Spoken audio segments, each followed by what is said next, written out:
first step towards achieving your dreams is having the right coach. Get the best education with CAD.com Lab and make your AutoCAD 2D 3Ds Max dreams come true. Download the app now. हर एक part को same इसी method से ही हमें design करना होता है।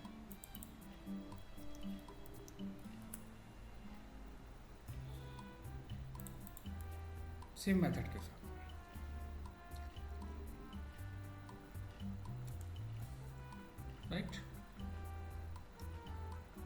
Right click, isolate and object isolations.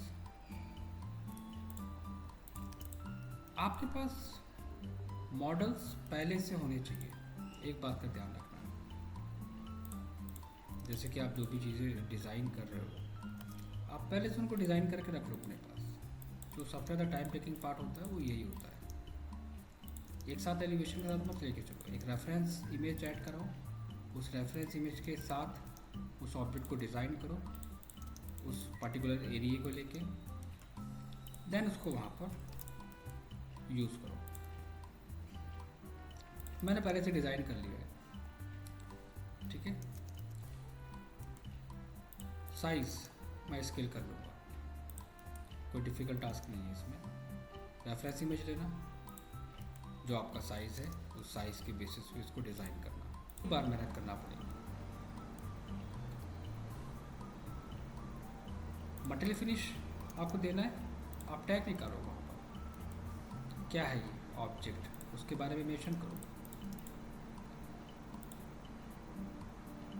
Tag को पहले से क्रिएट कर लो।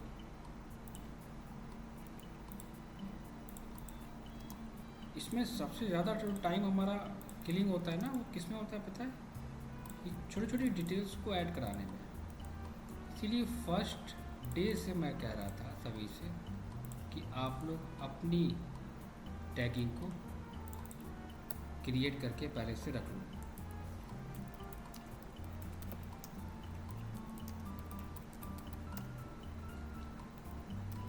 कोड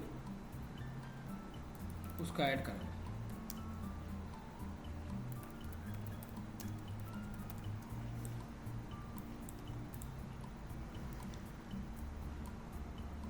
कुछ ऑब्जेक्ट की डिटेल्स हम बाद में देना चाहते हैं, ठीक है। और उनके साइजेस क्या है, सेक्शन कट कैसा आएगा उसका, उसको मेंशन करना। हमारे पास बहुत सारी डिटेल्स है, आपने ये कैसे डिसाइड करा, इसके बारे में एक्सप्लेन करना पड़ेगा। अगर आपने ये रैंडम दिया है तो ऐसे काम नहीं चलेगा, बताना पड़ेगा आपको।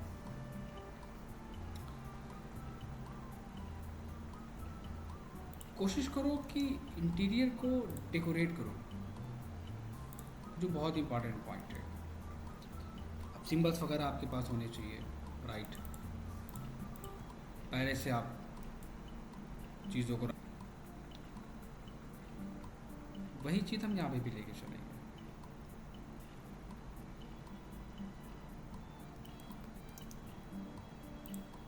हम इसको डेकोरेट कर सकते हैं। इसमें भी हम कुछ चीज़ें एक्सप्लेन करेंगे, अभी समझ में आ जाएगा। एक लिमिट लो। अब इनके साइजेस कहाँ मिलेंगे? इनके साइजेस मिलेंगे कैटलॉग्स में, जो हमने आपको शो कराई हैं उसके अंदर आपको मिलेंगे। ओपन करके देखना, टाइम अगर हो तो। अभी कलर कॉम्बिनेशंस का ध्यान दो।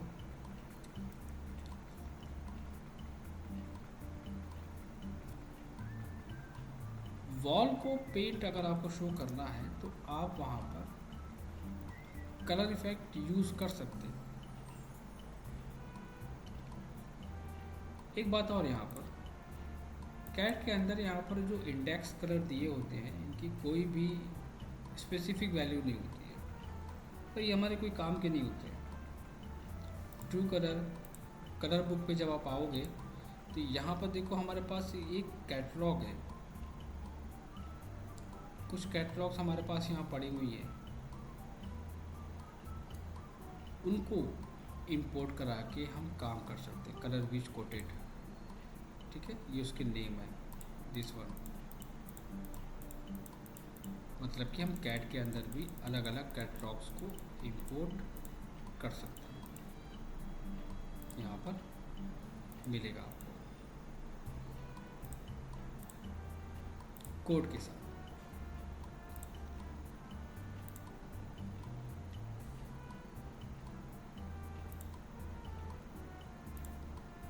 ट्रांसपेरेंसी का यूज़ करो, डार्क या लाइट, अपने ड्राइंग के अकॉर्डिंग। कलर्स में अगर हमारे पास माइनर सा भी डिफरेंस आएगा, इन केस अगर मैं एक बात कर रहा हूँ तो कोई इफेक्ट नहीं पड़ेगा। लाइन में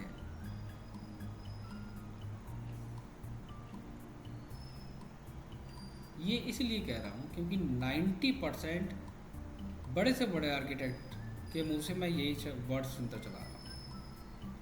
अरे यार इम्पोर्टेंट नहीं है यार, काम करवा लेता हूँ मैं, कॉन्ट्रैक्टर को बुलाता हूँ, यहाँ पर ये फिनिश है, ये मटेरियल है, देख लो, बात खत्म हो गई। लोवर्स मेंशन करना है, मैं टॉप में मेंशन कर देता हूँ, यहाँ पर क्लियर। फ्रंट एलिवेशंस में नहीं मेंशन करता। क्यों नहीं करते हो सर आप?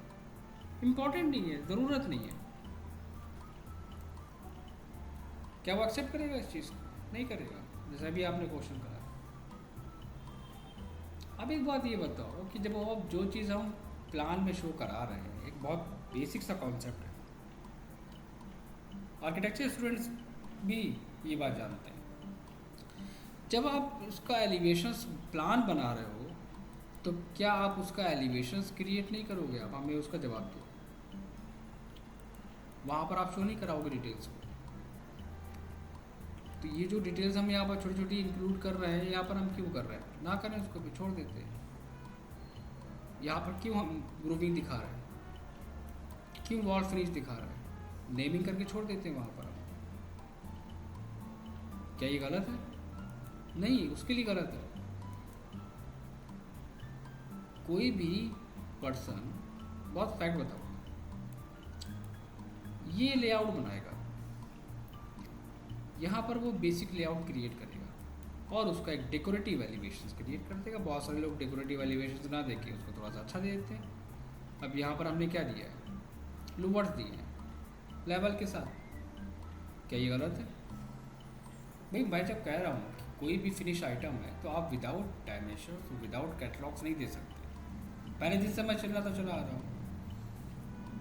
अब मैं लूवर्स में यहाँ पर मेंशन कर रहा हूँ तो लूवर्स कौन से हैं उनकी डिटेल तो दूंगा ना, राइट? तो देखो, मैं आर्किटेक्टों की बात नहीं करता हूँ, अब मैं इंटीरियर डिज़ाइनर की बात करता हूँ। क्योंकि अभी आपके सामने मैं एग्जांपल रख दूंगा तो आप कहोगे कि सर ये बच्चों वाले काम है, फिर मैं कहूँगा ये 20 साल से काम कर रहा है, क्योंकि वो ज़रूरत नहीं है उनके लिए।